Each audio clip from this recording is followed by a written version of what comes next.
রাজধানীতে বিপুল উৎসাহ উদ্দীপনার মধ্য দিয়ে শুরু হয়েছে হিন্দু ধর্মাবলম্বীদের অন্যতম ধর্মীয় উৎসব শ্রী শ্রী জগন্নাথ দেবের রথযাত্রা।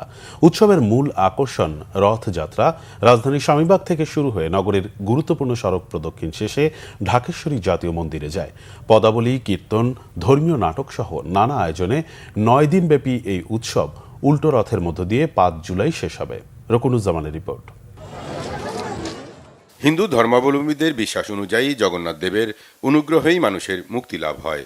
এই বিশ্বাস থেকেই রথের উপর জগন্নাথ দেবের প্রতিমূর্তি রেখে রথ নিয়ে যাত্রা করেন সনাতন ধর্মাবলম্বীরা। সারা দেশের মতো রাজধানীতেও রথযাত্রার এর আয়োজন ছিল বর্ণাঢ্য।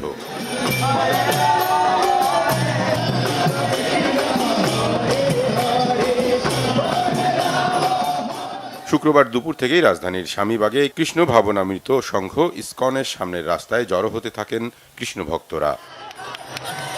জগন্নাথ সবাই ভালো রাখুক, সুস্থ রাখুক, দেশের মঙ্গল ফিরে আসুক, এই তো কামনা করি। এই আর কি, তোর জগন্নাথ ভালো রাখুক, সবাই যেন মিলেমিশে একসাথে থাকতে পারি, বিপদমুক্ত জানি হই, দেশে জানি সব ফিরে আসে।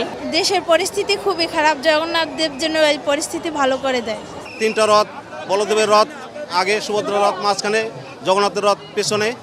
তাই সকল ভক্তরা সম্মিলিতভাবে আমরা এই স্বামীবাগ থেকে এই ভগবানের রথকে আমরা পথে টেনে টেনে সেই ঢাকেশ্বরী মন্দিরে নিয়ে যাব। দুপুরের পর থেকেই শুরু হয় রথযাত্রা।